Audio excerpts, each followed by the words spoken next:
Todos estos pingüinos van hacia el mar, que está a la derecha. Como un hombre del sur, estoy dispuesto a dejar todo por esta nueva Argentina. Pero uno de ellos nos ha llamado la atención. Se viene el surdaje. Hay un pingüino que no se rinde. Esta es una historia de amor. La marcha de los pingüinos. Hola.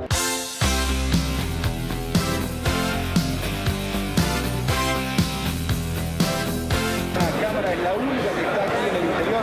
Ustedes van a tener una crónica completa como nadie le mostró sobre la jura de ministros. Por la paz. Cristina. Oh, Cristina, qué momento este, ¿no? ¿Estás feliz? La gente está con mucha esperanza, da la sensación que vuelve a confiar en la política. Sí, y eso es como que me da dolor de estómago, sinceramente, porque es como que tenés miedo de que puedan estar a la altura de las circunstancias, ¿no? Suerte, Cristina. Gracias, Dani.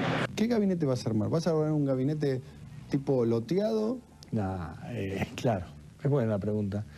Es decir, es buena porque acá en la Argentina se loteó. Y parece tener aquellos atributos que vos sabés para manejarse bien. Atributos. Masculino. ¿Testículos? Si lo llamás así, sos bastante correcto. Pero al PJ bonaerense le vas a tener que tirar un par de ministerios, ¿no? No, al PJ bonaerense no tengo por qué tirarle ningún par de ministerios, con todo respeto por la gente, no en un acuerdo corporativo, bajo ningún aspecto. Presidente, lo quisimos acompañar, ¿cómo le va? No, este no fui yo, ¿eh? Volví a ver renacer la esperanza de los argentinos. Ese cariño, ese afecto. La verdad, Daniel, que...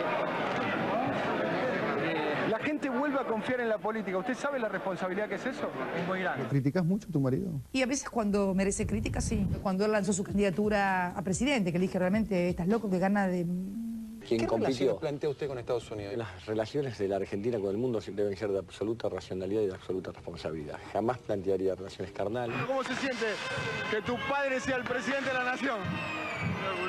Muy orgulloso. ¿Vas a ser un presidente con cojones? Voy a ser un presidente que voy a ejercer el poder a pleno, tanto que si algún día me veo acercado por algún sector corporativo, que voy a decir tal y tal, me quieren que ceda tales intereses, yo se lo voy a decir a la gente. ¿Qué expectativa tenemos, Maxi? La que tienen todos del otro lado ahí también. ¿Cuál? La que nos vaya bien una por todas. Presidente, lo vamos a acompañar estos días. Cristina, ¿cómo le va? ¿Bien? ¿Cómo estás? Qué gusto verte. El mítico Tango 01. Permiso, por favor. Con los pilotos, ¿cómo ha sido el viaje? Muy bueno. ¿Bien? ¿Es verdad que usted tiene una libretita donde lleva la reserva, los ingresos fiscales y todo? A ver. ¿Es verdad lo de la libretita? Porque yo lo leí. Portafolio que bueno. Reserva estos al 15 de marzo. 14.971. ¿Cuánto recaudamos por día? ¿Cuánto recaudan por día? Este día, el 15, recaudó 286 millones. Queremos llegar a 1.500 millones más. Vamos a ver qué pasa. Se casó con una mujer linda, como sos vos, Gracias. y una mujer inteligente. ¿Cómo hizo? Tiene méritos, Sí. es de Racing. Sí. Es peronista y hace 28 años Que te banca. que me banca. Sí. El hombre ha hecho sus méritos. Claro. ¿Usted me lo puede mostrar el avión, puede ser? Sí. ¿Las canillas son de oro, como decían? ¿Usted cree que de oro o no? Este es el lugar donde habitualmente usted viaja, ¿no? Acá, sí. Está muy bien. ¿Qué andan haciendo con las cámaras por esta habitación? No, estábamos mostrando para... Se enojó Cristina. Ay, ¿por qué la situación? Se enojó Cristina. Yo no me meto, peleate con ella, ¿viste? Sí, no, peleese usted, presidente. Peleese usted que está más entrenado, señor presidente. En exclusiva, la expectativa de muchísima gente. La plaza está llena. Hace minutos acaba de jurar todo el gabinete. Daniel, llámalo a Kirchner. Está. Saludo del presidente desde el balcón. Cristina Fernández desde el balcón, todo el gabinete. Un hombre que llega hasta la presidencia de la nación es porque tiene toda la libido puesta en el poder. ¿Qué vas a preguntar, Daniel Donietti? ¿Cómo que no? ¿Qué vas a Queda preguntar? recto para... ¿Qué vas a preguntar, Daniel Donietti? No le hace falta preguntarlo. Ni te atrevas tan Ni te siquiera. atrevas. Ni te atrevas tan siquiera. Bueno, pasaron mucho tiempo, ¿no? 20 años de aquel 25 de mayo del 2003, una fecha que no sabíamos que era una fecha histórica, y todo lo que iba a pasar después. De ahí la cortina de volver al futuro, porque vamos a subirnos al DeLorean, viajar al pasado, volver al presente y tratar de analizar todo lo que ha sucedido a lo largo de esas 2 décadas. Son 4 décadas de democracia, de las cuales la mitad de ese tiempo, profe, Valen, ¿cómo les va? Hola. ¿Qué tal? Recorridos a través de la hegemonía, por lo menos, o de la centralidad de lo que se inauguró ese 25 de mayo del 2003 con Néstor Kirchner. En aquel momento no sabíamos qué iba a pasar, nadie puede predecir el futuro, pero surgía un gobierno que tenía mucha esperanza. No sé si se dieron cuenta que el diálogo que yo tengo con Cristina ahí es un sector de la sociedad volvía a confiar en la política. Había un discurso antipolítica con raíces diferentes al discurso actual, pero la antipolítica estaba muy fuerte. Estaba la experiencia de la salida de la convertibilidad, el 2001, Duhalde, que no pudo completar el mandato de la Rúa siquiera, y se produjo ese evento. Y parte está pasando en el día de hoy, ¿no? Porque hoy estamos ante un escenario donde la antipolítica también emerge. Y lo interesante, y me gustaría conocer un poco la opinión de cada uno de ustedes, que además estuvieron ustedes ayer en la Plaza de Mayo ante una multitud, es que ese kirchnerismo surgió con una plaza raleada. Había gente, pero no había 500.000 o 400.000 o 300.000 personas como ayer, y generó de alguna manera todo un sendero. Y ayer fue una plaza multitudinaria, pero que se generó muchísima incertidumbre, ¿no? No sé cómo lo observaron ustedes, profe. Bueno, lo que sí puedo decir es que ayer había muchísimo entusiasmo, gente de las distintas provincias de la Argentina que concurrieron a la Plaza de Mayo. Son viajes largos, la Argentina es grande, concurrieron desde todos los sectores, incluso sociales, porque había clase media, había algunos sectores de clase alta y muchos sectores populares, pero la gente no solamente fue a escuchar, Dani, fue a tratar de que Cristina sea la candidata. Eso se notaba. Sí. Mucha gente pensaba que iba a influir en esa decisión. Hay una novedad, además, ¿no? Porque había una multitud que reclamaba Cristina presidenta y una más, y no jodemos más, que suelen cantar los públicos cuando piden un bis musical, y estaban refiriéndose a un mandato más presidencial. Y es una multitud pidiendo algo y un líder, en este caso una líder, diciendo no. Digamos, desoyendo el reclamo de la multitud. Sí, ¿vale? Una multitud pidiendo un orden, ¿no? Se pedía que ella los venga a ordenar, que nos diga, bueno, vamos a ir para allá, vamos a ir para acá. Y esas definiciones quizás no las encontramos en el discurso que hubo ayer. Creo yo, te voy a ser honesto, creo que fue un discurso que no estuvo a la altura de la escena.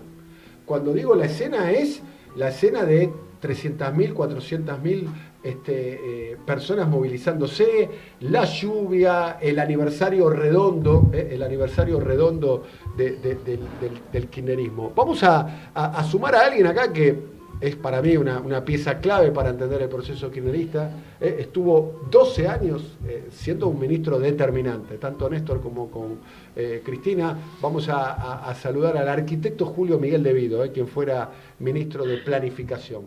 Julio, muy buenos días. ¿Cómo estás? Aquí te saludamos en Siempre Soy.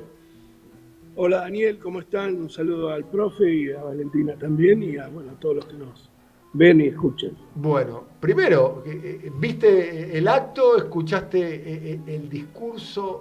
20 años atrás estabas ingresando por primera vez, a esta hora estabas ya en tu primer día como ministro de un proceso que generó mucha incertidumbre en aquel momento, pero ahora se sabe que fue determinante y sigue siéndolo en la historia argentina. ¿Cómo viste el discurso ayer?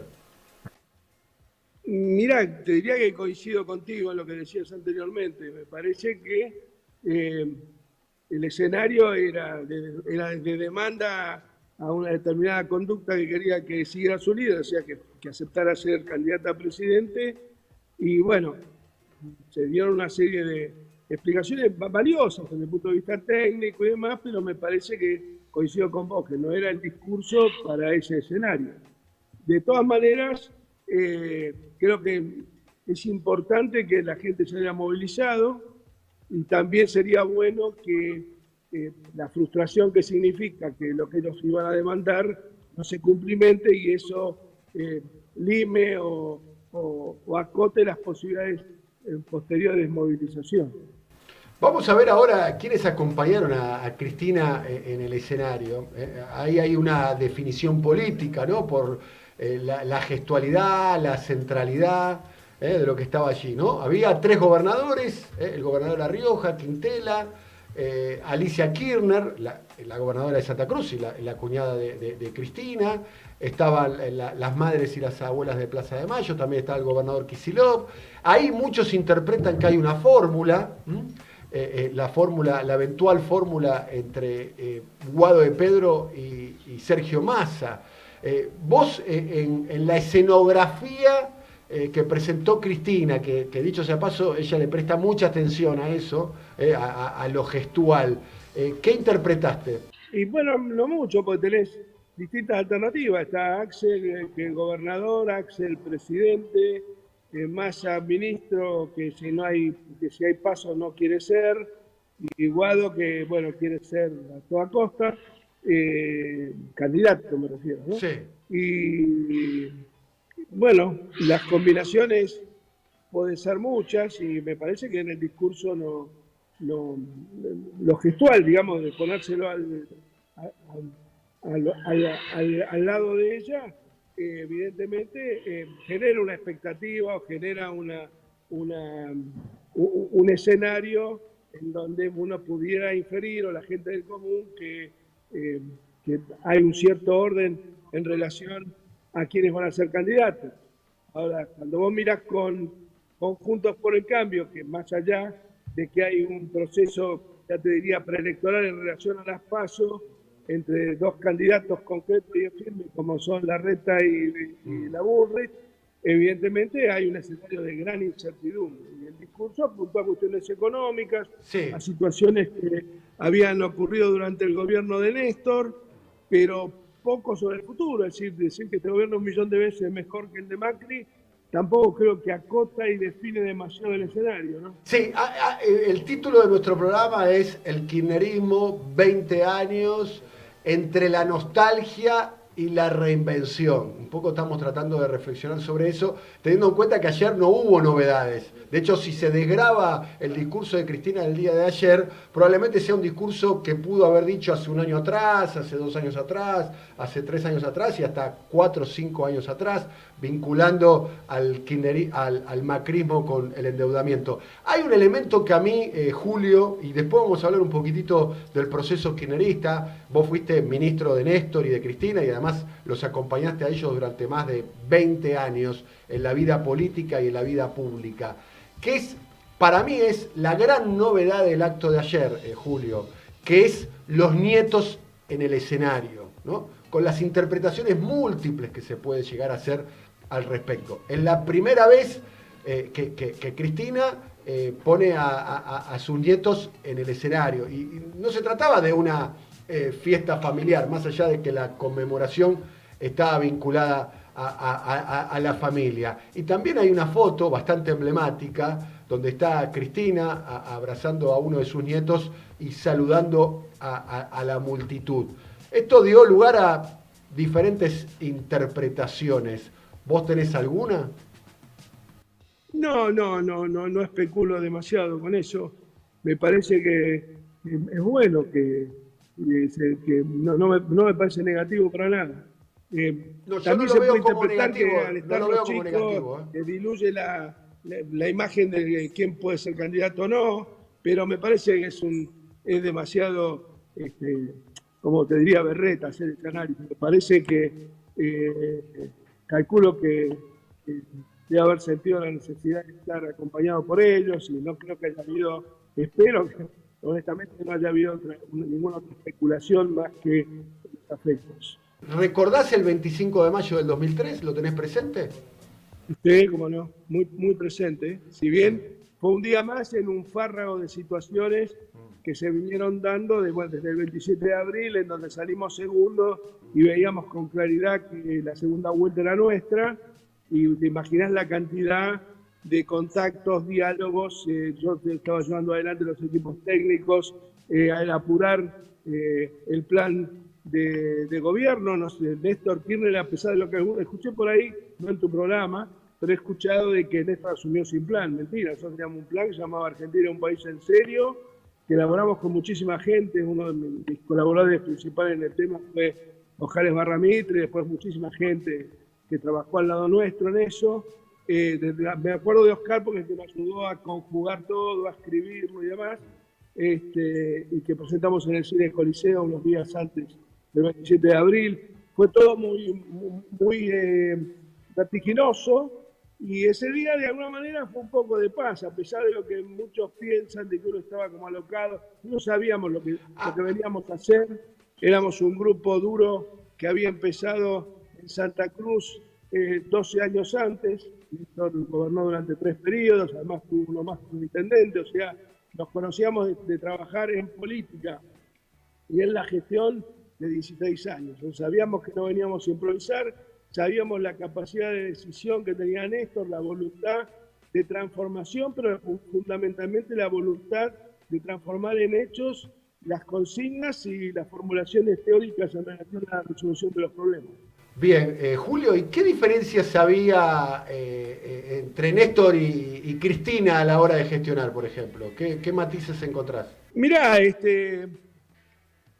hasta el 2010 la cosa fue bastante parecida, no hubo tanto cambio en el modo de gestión. Creo que vos los conociste a los dos y la forma de ser de cada uno se expresa por sí sola, no hace falta que la defina yo, que sería una situación bastante incómoda. Evidentemente eran dos personas distintas. A ver, Néstor es más con cercano. Una metodología parecida y una metodología de trabajo absolutamente diferente. Bien, ¿cuál es la metodología de trabajo de Néstor y cuál es la de Cristina, por ejemplo? Digamos, Néstor, yo te voy a explicar lo que hacía Néstor, y seguramente solo por deducción ustedes van a analizar. Néstor resolvía las cuestiones en mesa de dos, digamos, él y otro, pero él le consultaba, iba a tomar una decisión que beneficiara o perjudicara a un determinado sector. Generalmente, obviamente, el beneficiado era la masa del pueblo argentino, los trabajadores, y podía haber algún toque, algún determinado interés. Bueno, él hablaba con los ministros que tenían relación al tema, hablaba con los empresarios, tanto sea pymes o grandes empresarios, con la gente, con trabajadores, con dirigentes gremiales. Y después de ese y día. Lo que tenía de magistral Néstor es que cuando el tipo tomaba la decisión, hubiera sido una inquietud tuya que habías planteado en su momento para hacer, o alguna ocurrencia que hubiera tenido él al respecto, evidentemente todos se veían representados en la decisión final, ¿no? Un poco en el famoso cuadro que plantea Perón en Conducción Política: observar para conocer, conocer para distinguir, distinguir para apreciar, distinguir para resolver, resolver para ejecutar. Bueno, evidentemente el proceso que iba de la resolución a la ejecución, como decía Perón, está tocado por el senador de Samuel. O sea, Néstor era un tipo que tenía un arte para llevar adelante y para llevar adelante las cosas que se resolvían, que solamente él tenía, ¿no? Son personas que son irrepetibles. De la misma manera fue Perón en su momento. ¿Lo comparás a Néstor con Perón? Pero no he trabajado con él. ¿Lo comparás a Néstor con Perón? ¿Lo ponés ahí? Sí, claro que sí. Yo creo que... a mí nunca me dijo él que hubiera leído el libro de Manual de Conducción Política o la Constitución del 49, digamos, todos los textos liminares también de Jaureche, de Scalabrini, pero él era una máquina de hacer lo que esos libros que yo había leído decían, claramente. Y me parece que fue un refresh del peronismo. Cuando digo refresh no lo digo en términos como que apriete una tecla en una computadora, digo una reactualización doctrinaria, pero fundamentalmente todo el déficit que había habido del 55 hasta que él asumió. Vamos a ver un poco ahora lo que sucedía hace 20 años, la cobertura que me tocó hacer hace 20 años. Te pido por favor que la veamos juntos. ¿Cómo no? ¿Vas a ser como Antonito de la Rúa? Mucha gente se pregunta. No, por Dios, no. El presidente saludando, emocionado, la gente victoriándolo. ¿Te imaginas cómo va a ser tus primeros días en el gobierno? Y voy a hacer un gobierno de mucho trabajo, de mucha decisión, consenso, capacidad, construcción, moverme. Presidente, exultante leyendo el acuerdo. El 2005, toda esa quita vamos a tener que pagar. No cuente conmigo, presidente. No cuente conmigo, presidente. Ayuda un poco.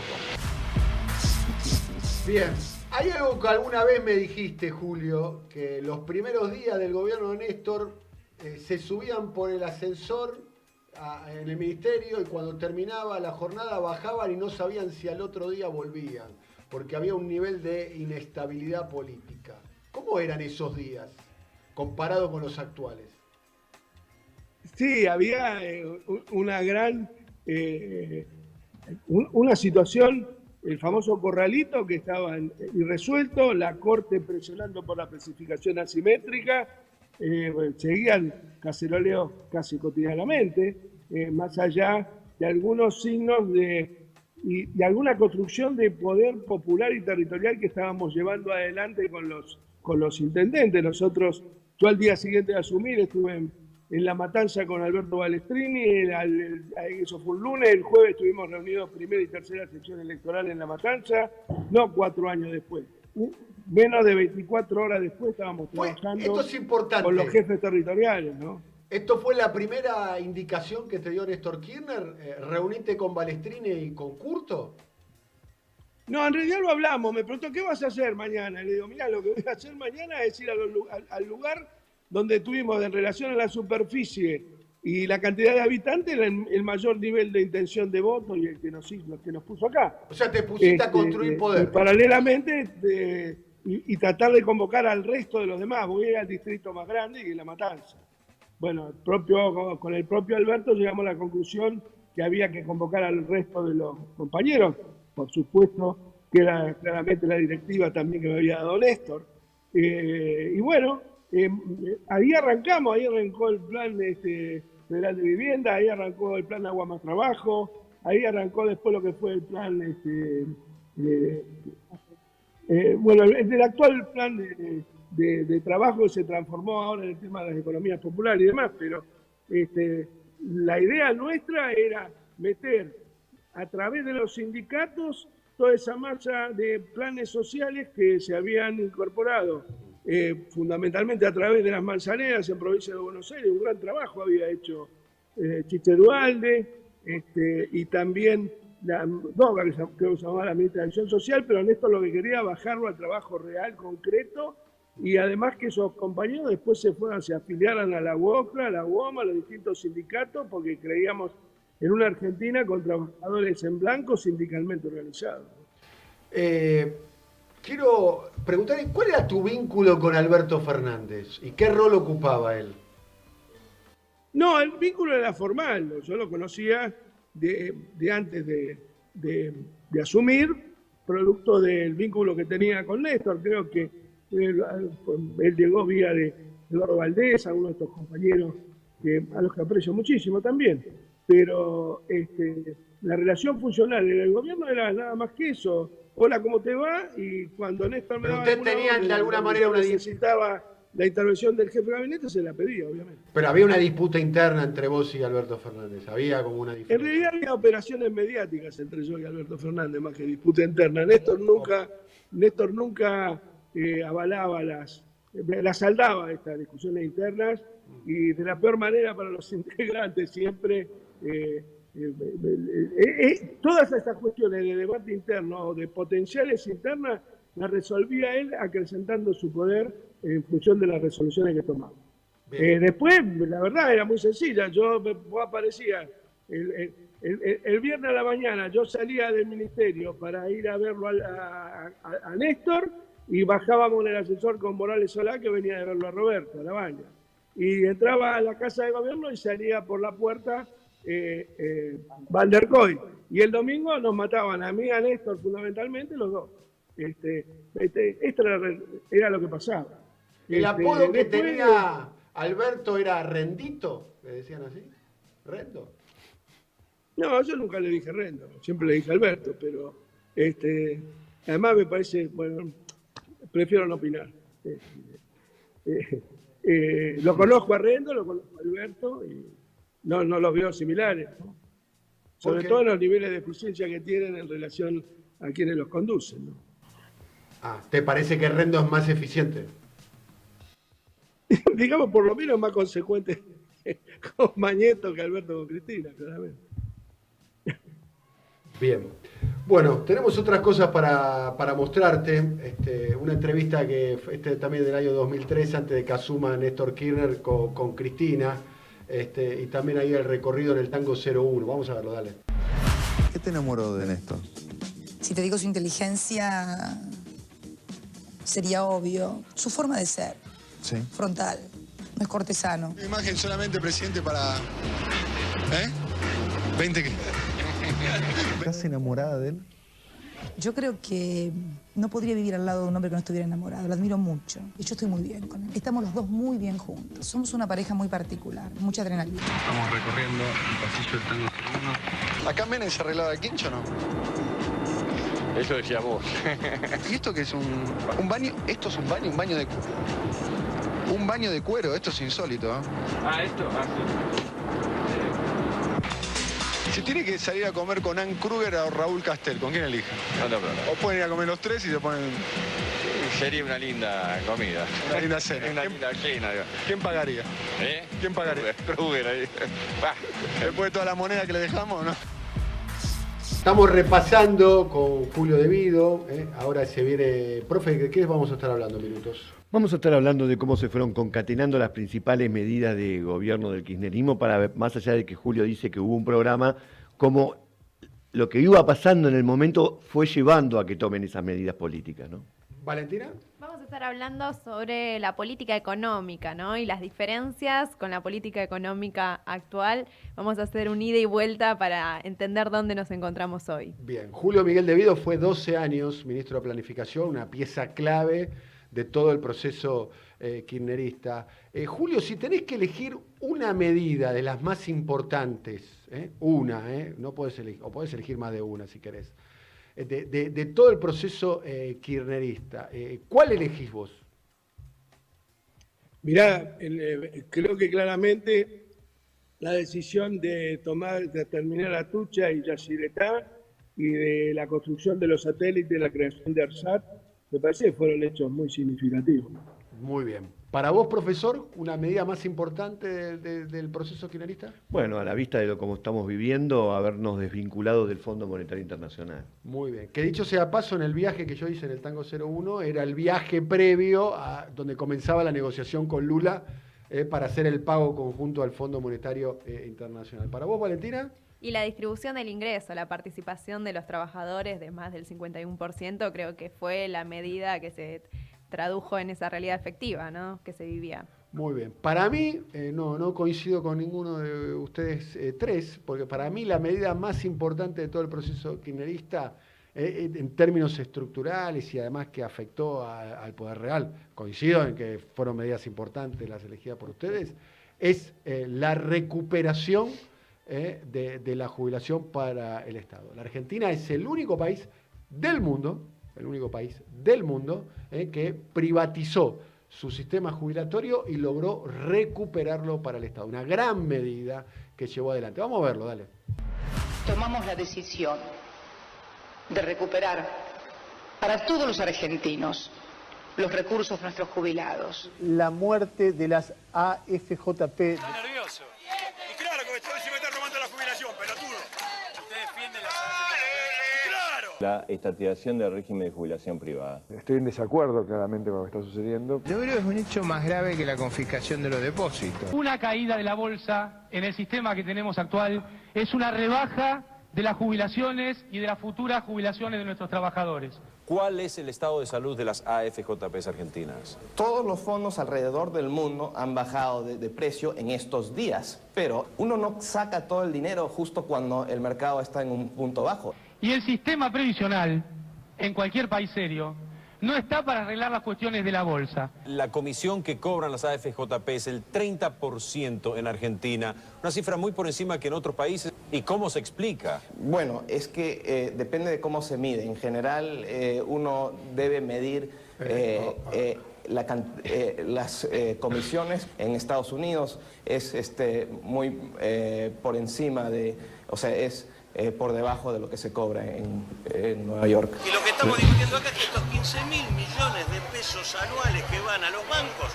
vengan del sistema público previsional. Los fondos de los jubilados. Como no les basta los del ANSES, se llevan los de la AFJP. Los fríos números de una economía argentina muy golpeada por el anuncio de la reestatización de las jubilaciones. A los que quieren seguir con el sistema de las AFJP, ¿a qué caja defienden? ¿Conoces el negocio de las AFJP?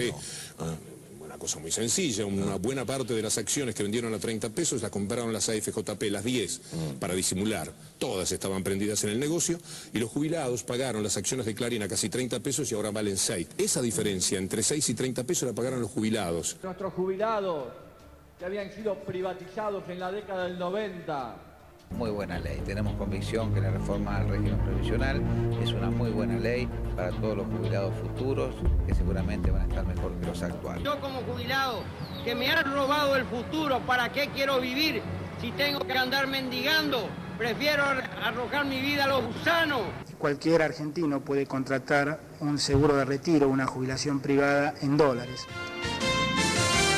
Máxima tiene otra excelente noticia para todos sus afiliados. No había aumento a los jubilados. Vamos, Opovi, es sensible ese gobierno al darnos 5 pesos de aumento, pero que no nos alcanza para un sobre de aspirinas. ¿Pero era necesario recortarle a los jubilados? Pues es una medida súper extrema. Terrible, pero sí, muy dura, pero un dirigente cuando está en el gobierno y tiene que tomar decisiones fuertes. ¿Cuál es la audacia? Débiles con los poderosos y fuertes con los débiles. Tomar una medida de alguna forma heroica. ¿Ser audaz con los jubilados? Me parece un acto de una injusticia soberana y una falta de creatividad, de decisión. Por favor, de una vez por todas, terminemos la brecha y el ajuste alguna vez en la historia para este lado. Bien, más allá, un poco el título de nuestro programa, Julio, es el kirchnerismo 20 años entre la nostalgia y la reinvención. Y te digo puntualmente, ¿cuál sería hoy una medida que se puede tomar ahora a escala, recuperar a Tucha, ARSAT, estatizar los fondos jubilatorios? Mirá, es muy difícil analizarlo así. Además, yo creo que lo de la CFJP se pudo hacer porque se había pagado al fondo. Esto no es para la razón a Vinieski, pero claramente al haber sacado al fondo del eje decisorio de la política argentina, sobre todo de la política económica, hizo posible que se recuperaran las CFJP, hizo posible que hiciéramos a Tucha y a Ciretá y todas estas cosas que dijimos antes. Creo que el desendeudamiento, si uno lo quiere ver así, fue la base central de que pudimos llevar adelante el plan, que no digo porque Vinieski dijo que digo yo que existe, no, yo lo tengo, después se los mando para que lo tengan, pero el plan existió y no era inejecutable si no se hubiera avanzado decididamente en resolver la cuestión con el fondo y con los acreedores privados. Fíjate cómo cambió la situación, porque en aquel momento era un trabajo conjunto con Brasil para pagarle juntos al fondo, y hoy Brasil está cumpliendo otro rol, de hecho, casi como un hermano mayor y nosotros somos como el niñito al cual hay que financiar. De hecho, es una de las vías de financiamiento que se están intentando, o sea, la situación es completamente diferente. Amén de que el acuerdo, que la deuda con el fondo antes eran 9.000 millones y ahora son más de 50.000. Sí, de 9.000 millones de aquella época no son 9.000 millones hoy. No, está bien, pero... y de todas maneras, Brasil tiene política de Estado en algunas cuestiones, en el esquema monetario, en la política que tienen con su moneda, en las políticas fiscales, en la política de manejo y administración de sus reservas en dólares, y tienen una plataforma industrial que es innegociable. La planta industrial de San Pablo es la que de alguna manera garantiza el desarrollo económico de Brasil en un determinado sentido, y el que mantiene algunas cuestiones fuera de discusión que aquí nuestra derecha no va virando y fundamentalmente tiene una estricta dependencia del mundo financiero y no del mundo industrial.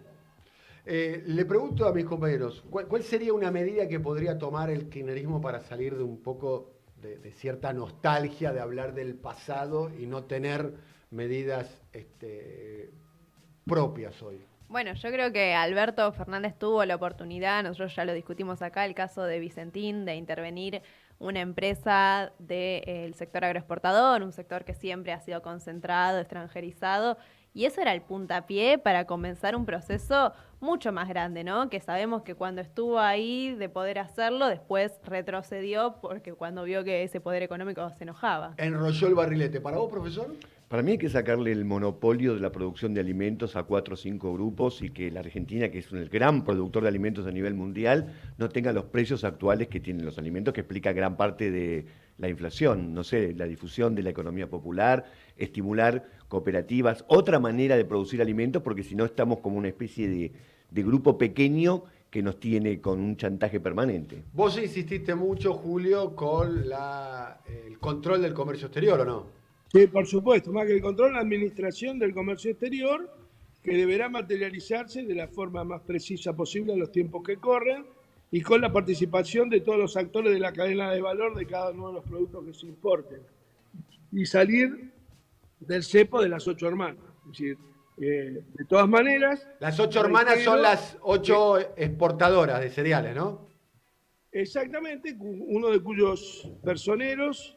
de su superestructura, digamos, parafraseando a Gramsci, como si ellos fueran, digamos, un bloque histórico, claramente lo son, porque esas empresas de las que habla el profesor son fuertemente dependientes y manejan parte de ese comercio exterior, el caso de Arcor, Aceitera General de y demás.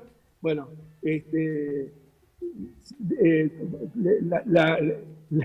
la posición de Aracre dentro del gobierno nacional durante ese poco tiempo que estuvo, que generó la última corrida importante, su salida, evidentemente fue un intento de avanzar de ese grupo, de ese sector, sobre el poder político en la Argentina, que bueno, fracasó por la mediocridad del protagonista, ¿no?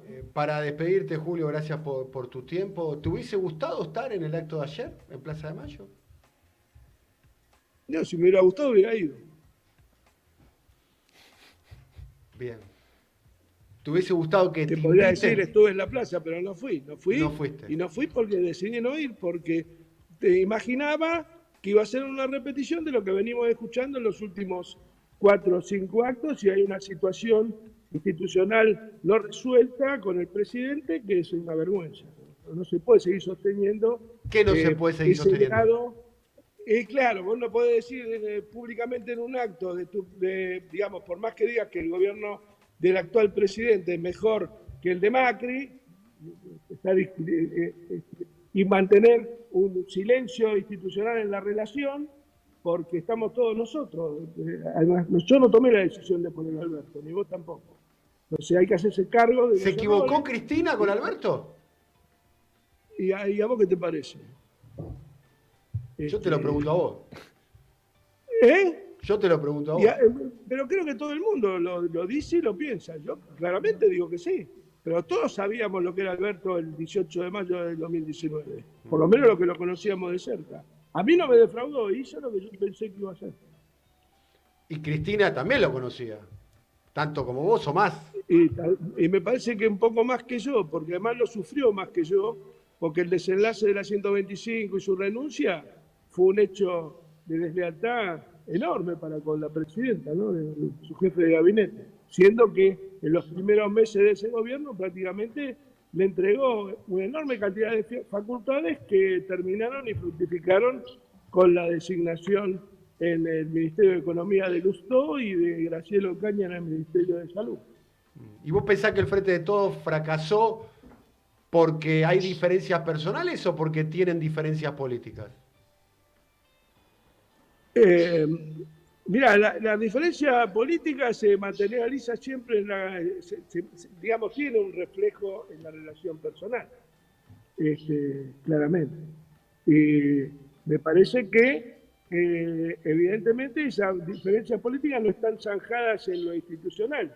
Y hay un proceso disruptivo. Fíjate vos, cuando Máximo renuncia como jefe del bloque, generó un hecho disruptivo muy importante, pero no fue acompañado por sus compañeros que estaban en los distintos cargos del Poder Ejecutivo.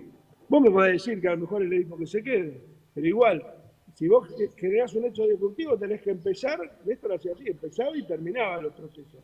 No podés dejar colgado del pincel a una resolución que hay que tomarla de inmediato. Si vos te vas y generamos un hecho disruptivo.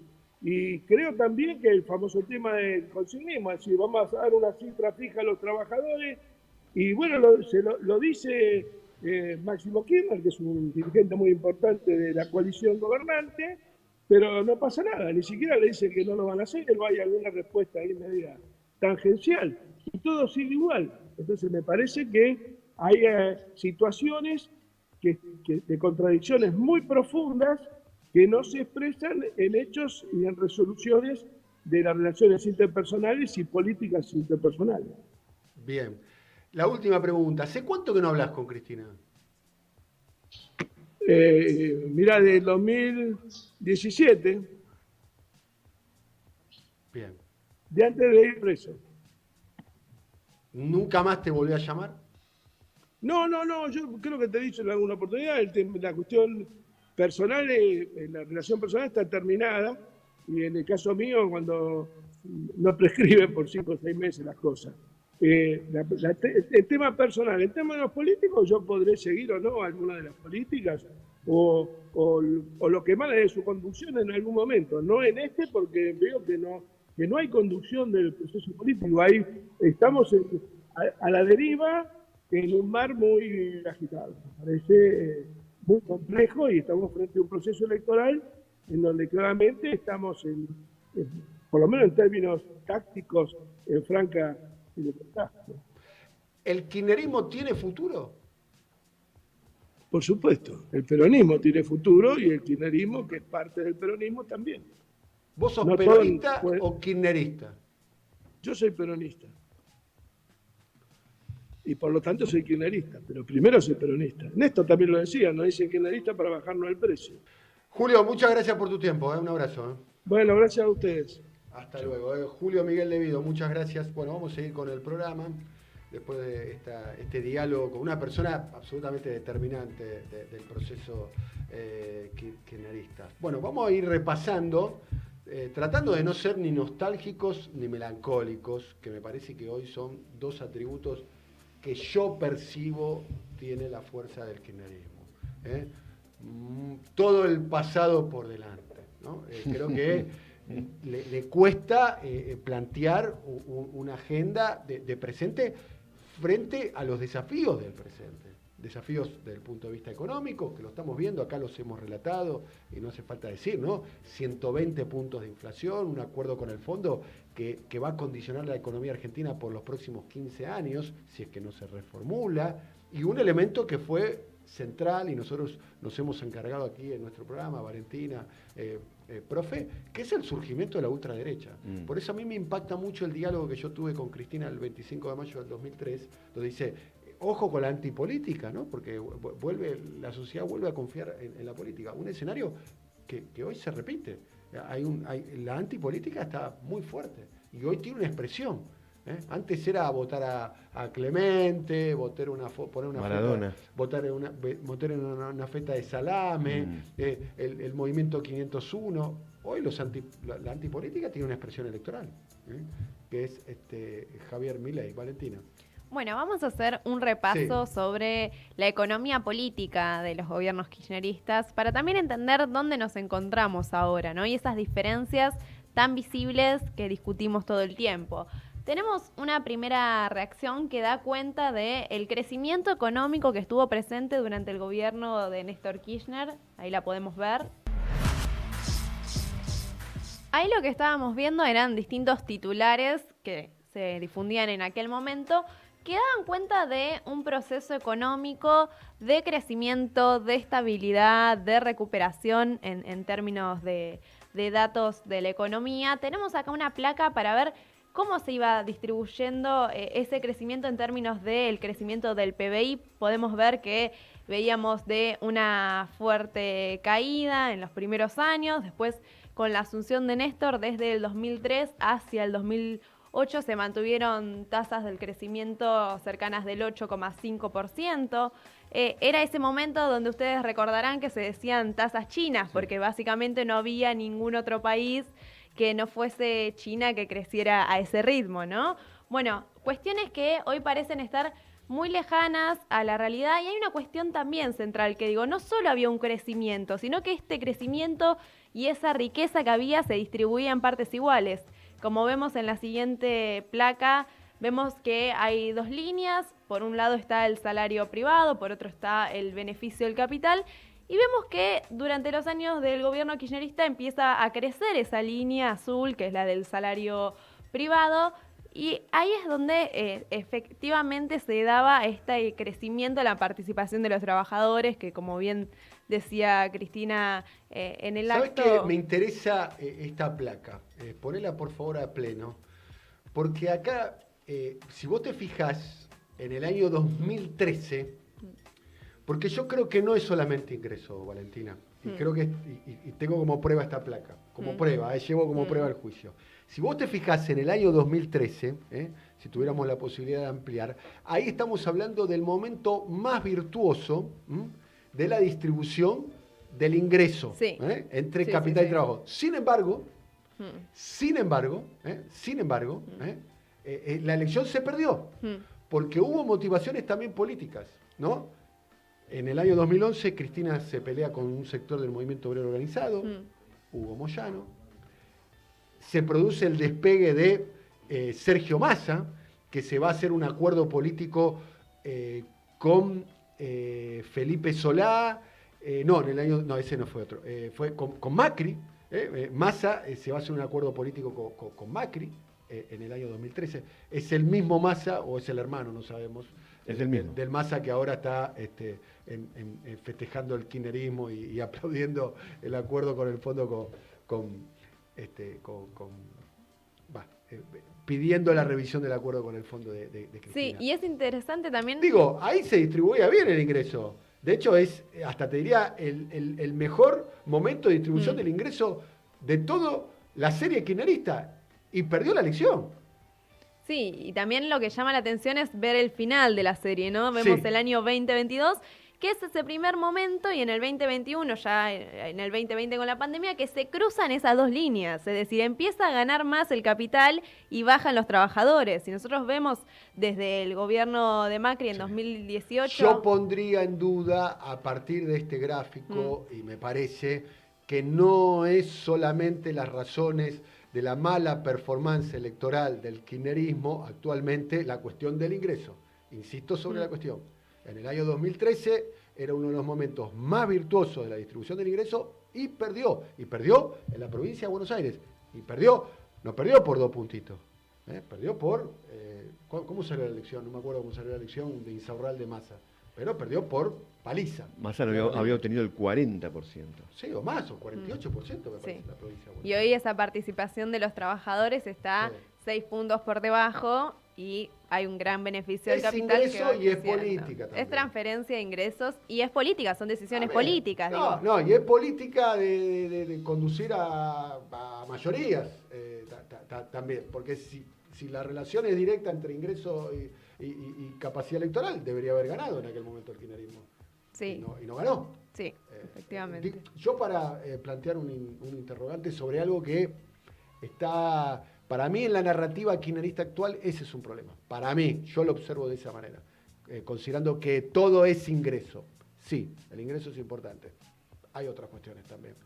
Son las dos, ¿no? El ingreso y la política. El ingreso y la política o la política y el ingreso. Bueno, hay un montón de procesos electorales donde... Bueno, esto es una cuestión como para analizarla. Ahí tenemos sobre el tema de la deuda que veníamos mencionando. Vamos a ver el spot que lanzó Cristina en 2007 sobre el FMI y cuál era el conocimiento en ese momento, cuál era la relación con el endeudamiento con el FMI. Veámoslo.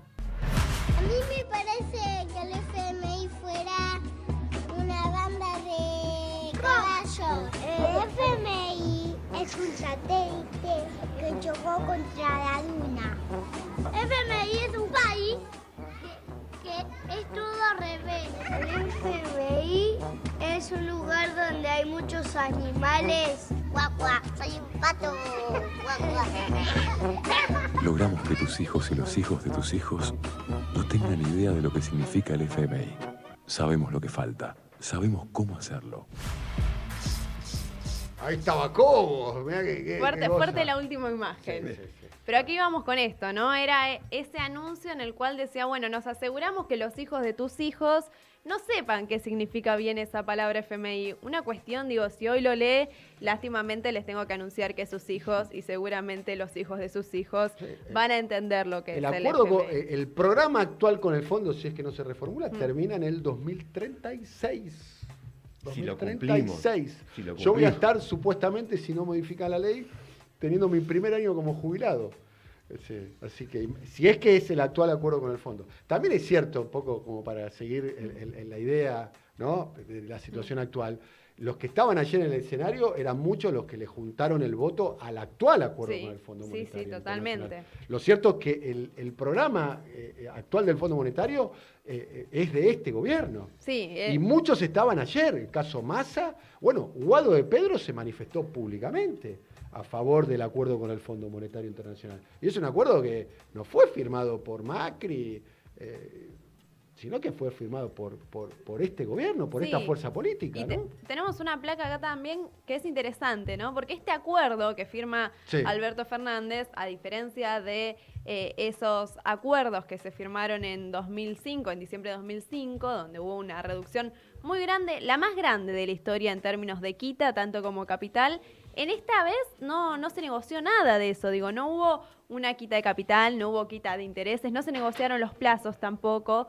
y hay una cuestión también que se negoció que es la composición de esa deuda, ¿no? Hubo una reducción muy fuerte de lo que fue la deuda en dólares, y creció ahí también ese mismo ritmo la deuda en pesos. Pero principalmente estamos hablando de que se pasó de una deuda que pesaba casi el 125% del PBI a un 45%. Digo, una reducción muy grande del peso del endeudamiento. Expliquémosles a los televidentes bruto. que las columnas de allá es el año 2004 y las otras columnas es el año 2019, ¿no? Sí. Y también tenemos una cuestión que es interesante, digo, pensemos que en los próximos años, en este año 2023, hay que pagarle 7.000 millones de dólares al FMI, el próximo en el 2024, 10.000 millones de dólares, que esos dólares hoy Argentina no los tiene, a diferencia de ese momento que sí se le pudo pagar porque hubo una buena administración financiera, que hoy es lo que no viene Insisto sucediendo. sobre el tema, Valentina, porque si no nos quedamos con la etapa, ¿viste? Nostalgia, melancolía. Es un acuerdo celebrado por el actual gobierno. O sea, todas estas exigencias que vos planteás de pago del Fondo Monetario para el año que viene es algo suscripto por el actual gobierno, por la actual coalición. No solo Alberto Fernández, no solo Martín Guzmán, sino que sectores identificados con el progresismo interno del Frente de Todos, como el caso, no sé, de Carlos Heller, que fue el miembro informante del bloque oficialista del acuerdo con el fondo. Leandro Santoro también, que uno puede entender que se autopercibe como progresista, aprobó y levantó la mano a favor de este acuerdo con el fondo. La cuestión de aprobar y levantar la mano es convalidar de alguna forma ese proceso de endeudamiento que existió tan grande durante el macrismo. Digo. Inclusive Sergio Massa, hoy se está debatiendo si va a ser Sergio Massa, va a ser el candidato del oficialismo, no va a ser candidato del oficialismo. Y hasta donde yo sé, juntó los votos para este acuerdo con el fondo. Digo esto, básicamente son todos hechos públicos, acá no estamos diciendo el agua moja, ¿no? Casi es una novedad, ¿no? Pero para entender la gravedad de la discusión que se está dando, ¿no? Sí, efectivamente. Y hay una cuestión más, ¿no? Que también tiene que ver con el rol y la intervención del gobierno, del Estado. Y en esos años, sobre todo a partir del 2007, hubo una gran participación del Estado en lo que eran las empresas, ¿no? Fue esa intervención, esos procesos de reestatización, de salvataje en muchos casos que hubo. Por ejemplo, tenemos acá una reacción donde vemos el caso de Aerolíneas Argentinas, donde fue directamente un salvataje del Estado frente a la gestión de este grupo español que se llenó de deudas, que no pudo gestionar la aerolínea y bueno, acá vemos ese momento en el cual hubo la decisión política de intervenir por parte del Estado.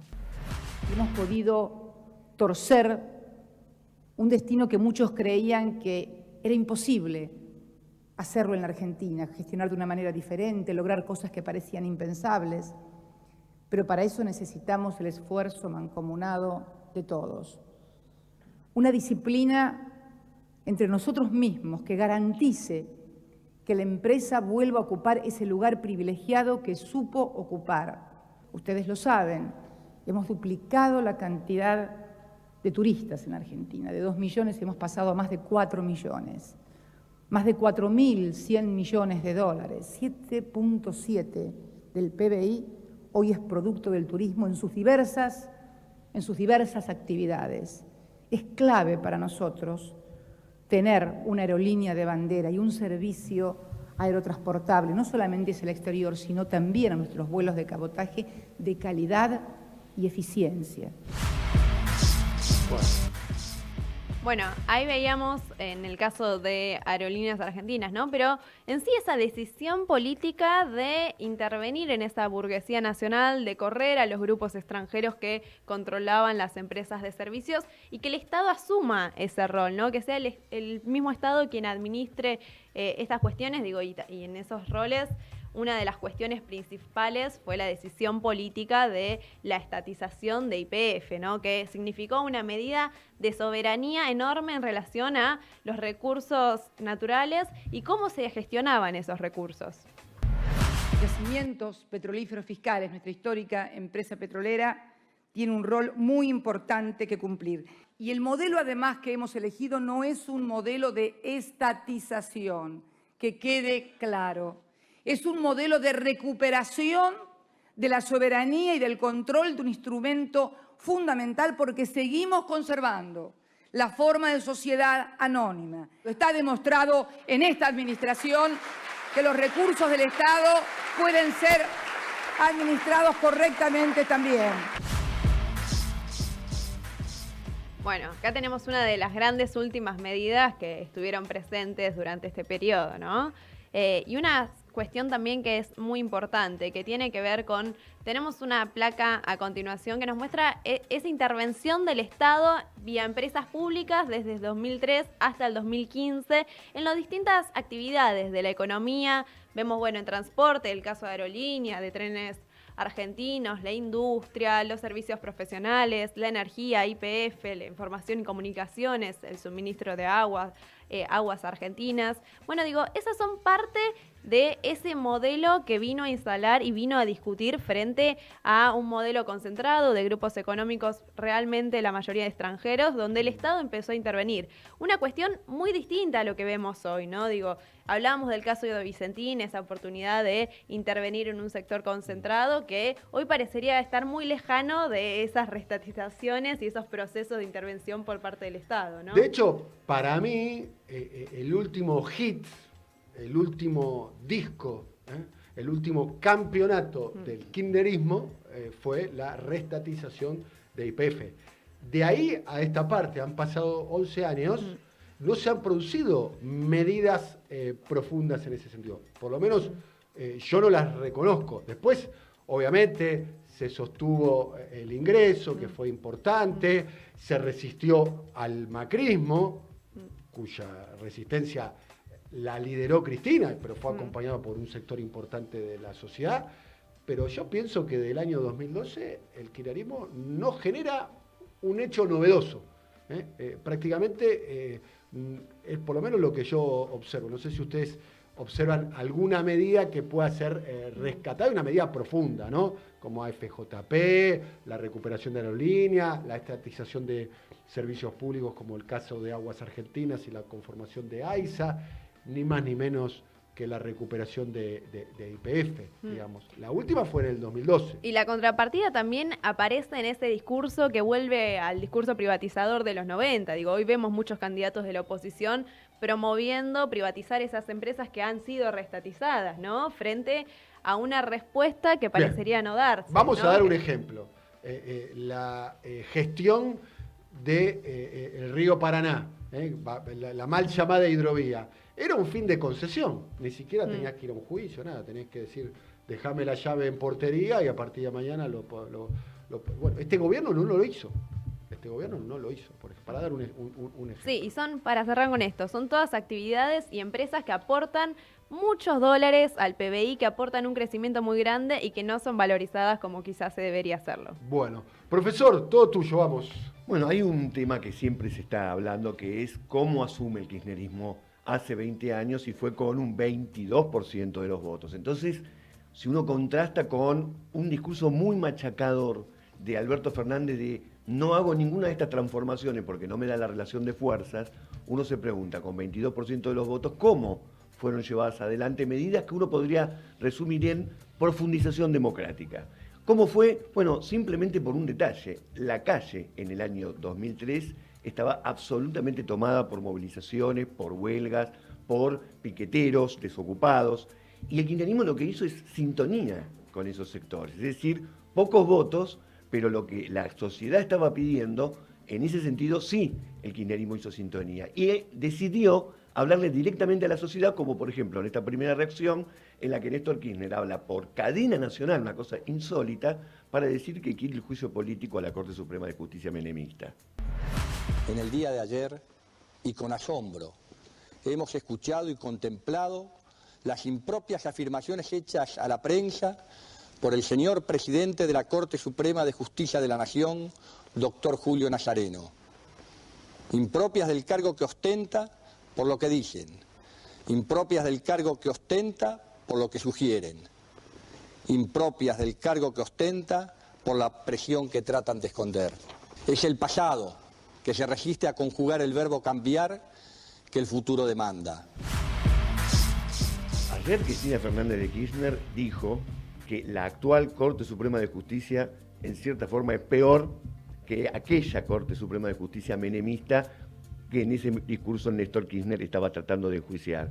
Ahora, cuando Néstor Kirchner explica cómo hay que negociar frente a los sectores de poder, escuchen lo que lo explica porque es un contraste muy fuerte con el actual gobierno de Alberto Fernández, que explica también un poco cómo le está faltando pimienta hoy en día al kirchnerismo. Escuchemos a Néstor Kirchner. Y uno a veces no pelea las cosas, no lucha las cosas y no le da todo lo mismo, las cosas no se logran. El que es extremadamente educado, modosito, se porta muy bien y se inclina siempre frente al poder determinado y no defiende los intereses que tiene que defender, termina de rodillas. Va a ser visto, mirá qué bueno que es, pero termina de rodillas y arrodilla al país. Termina de rodillas, bueno, es increíble aquel discurso porque lleva casi 20 años. Y el detalle es que Néstor llevó adelante la reforma de la Corte a la primera semana de su mandato. Exactamente, a los 9 días. Y Alberto Fernández pensaba que la justicia se iba a reformar por una comisión que tardó 8 meses en convocarla. Claro, pero ¿dónde está el factor de hacerse socio de la calle? En que había manifestaciones en contra de la Corte Suprema de Justicia en forma semanal en la Argentina. Había un contexto, había un consenso y había una clase política que estaba temerosa de lo que pasaba en la calle. Ese también es un poco el contexto en el que asume el kirchnerismo. Y en cierta forma también lo que viene a cambiar completamente el paradigma de lo que estábamos acostumbrados a vivir los argentinos desde la dictadura del 76, es que nos explicaban permanentemente que el problema de la Argentina es que faltaba ajustar la economía, bajar el gasto, sacarle a los sectores populares. Acá por primera vez vienen a decir, no, a lo que hay que ajustar, a lo que hay que sacarles, es a los que más tienen. Y así es como anuncia Néstor Kirchner que la política de la Argentina la va a decidir la Argentina y se saca encima al Fondo Monetario Internacional. A ver. Dijimos que queremos volver a ser independientes y manejar nosotros los resortes de nuestro país. Y por eso, hace pocas horas atrás, decidimos terminar con esa deuda de 50 años. Y le dijimos que al Fondo Monetario Internacional basta la deuda externa. La Argentina paga, la Argentina se libera, la Argentina construye su destino, la Argentina empieza a construir su independencia. Eso también fue una especie de eco de lo que venía pasando con las movilizaciones populares y la necesidad de cortar con las políticas del Fondo Monetario Internacional, que hay que decirlo claramente, siempre fueron malas para el pueblo, nunca hubo un virtuoso ejemplo del Fondo Monetario Internacional conduciendo los destinos de un país. Pero yo creo que el hilo conductor que explica casi todas las políticas kirchneristas es un poco lo que hablaba recién Valentina, tratar de mejorar la redistribución del ingreso. Por eso le ponen nombre y apellido a los que aumentan los precios y hacen más difícil la vida de los argentinos, como en este ejemplo. Señor Coto, yo lo conozco muy bien a usted y sé cómo trabaja sobre los bolsillos de los argentinos. Nosotros nos vamos a organizar desde Estado. Vamos a ayudar a organizar Liga de Consumidores, vamos a seguir lo que hacen ustedes permanentemente. Pero yo no tengo ninguna duda que ustedes se caracterizan y atentan permanentemente contra los bolsillos de los argentinos.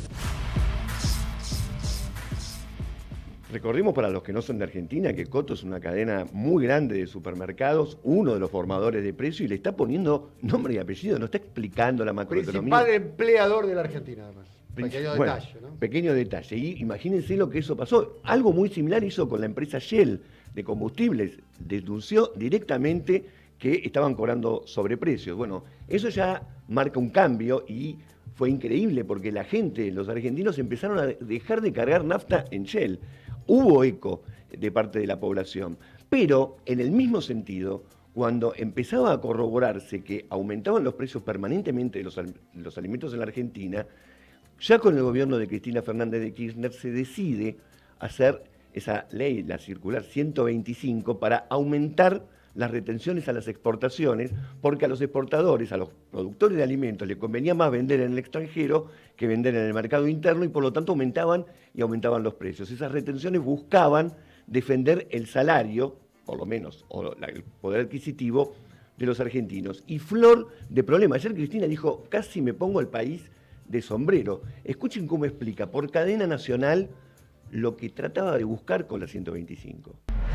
La primera cosa que se me ocurre después de estos largos 90 días es interrogarnos a nosotros, a todos los argentinos, a los que tienen responsabilidades empresariales, a los que pertenecemos a los partidos políticos y a todos los ciudadanos, si realmente estamos decididos a abordar en la República Argentina el problema de la pobreza, porque el problema de la pobreza, sin redistribución del ingreso y sin tocar rentas extraordinarias, compatriotas, es imposible. El problema de la pobreza, sin tocar rentas extraordinarias, es imposible. Ahí está un poco la clave. Ahora, recién ustedes discutían sobre el tema de que no es solamente el crecimiento de la economía lo que decide los votos, sino también un problema político. Bueno, a partir del conflicto del 2008, gran parte del poder de la Argentina, el viejo poder de la Argentina, se puso en contra del gobierno. Los medios de comunicación mayoritariamente se pusieron en contra. Cuando eso fue notorio, cuando eso fue muy notorio, se trató de sacar una ley de medios en la Argentina porque la ley de medios vigente era la misma que todavía regía desde la época de la dictadura. Eso se aprobó por mayoría absoluta en ambas cámaras del Parlamento y sin embargo apareció un nuevo poder para detener ese avance, que fue el Poder Judicial. Escuchen cómo explican aquí Cristina la conjunción entre lo que pasó con el conflicto con el campo, el conflicto con los medios de comunicación y el conflicto con el Poder Judicial. Miren. Algunos le preguntaban, yo escuchaba hoy al titular de la AFCA, si la reforma de la justicia que estamos emprendiendo, la más importante, la que se tenga en memoria, tiene que ver con esto. En realidad, si uno mira bien, la ley de medios es solamente la parte superior del iceberg del problema. Es lo que visualizó el problema de la justicia en la Argentina. A mí me parece como una especie de balance de todo este proceso, uno podría decir una de cal y una de arena. Lo que tuvo de positivo todo ese proceso de 12 años del kirchnerismo es que desnudó los resortes del poder. Quedó claro para quién jugaban los medios de comunicación, quedó claro para quién jugaba el Poder Judicial. Se hicieron grandes batallas, muchas se perdieron, porque contra el Poder Judicial se perdió porque la Corte Suprema de Justicia... ¿La 125 también? La 125 se perdió por el voto clave del vicepresidente en el Senado y la ley de medios fue detenida en forma casi infinita hasta que llegó el gobierno de Macri y la anuló. Por lo tanto, muchas de estas batallas quedaron en derrota y tal vez el mayor mérito, más allá de los números que recién leíamos, que hubo grandes conquistas en lo que es de redistribución del ingreso, tal vez el haber dado esas batallas, más allá del resultado, fue lo que dejó desnudo al poder. Ahora, lo hemos visto todos, el tema es, en consecuencia, ¿qué hacemos con eso? Alberto Fernández fue una especie de solución fallida. Bueno, hemos recapitulado de alguna manera 20 años de un proceso político que es la mitad de la democracia argentina, de toda la transición, del 83 a esta parte. Esto es un momento además parteaguas, una encrucijada, porque faltan pocas semanas para que empiece un proceso electoral. Las perspectivas electorales del actual gobierno, del kirchnerismo, no son las mejores, de una fuerza política además que tenía, entre otras condiciones, su vigor electoral, su capacidad. El día 25 de mayo demostró su enorme capacidad de movilización, ¿no? Cristina es una persona que evidentemente todavía dentro de sus características tiene una enorme capacidad de convocar a multitudes, y en ese sentido es única en todo el escenario político argentino. Hay que ver si está en condiciones su fuerza política de plantear una novedad.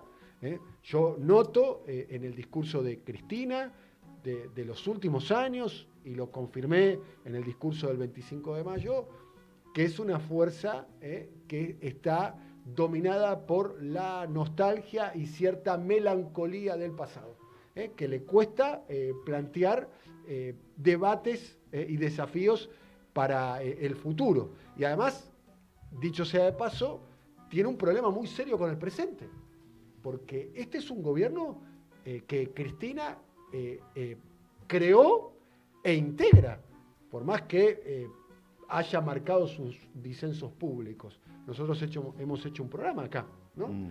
Que fue el primer programa donde profundizamos sobre las diferencias entre Cristina y Alberto, y llegamos a una conclusión, que las diferencias son políticas, no son personales, que después de lo político se plantea lo personal. Bueno, esos son los desafíos que creo que tiene el kirchnerismo por delante. Valentina.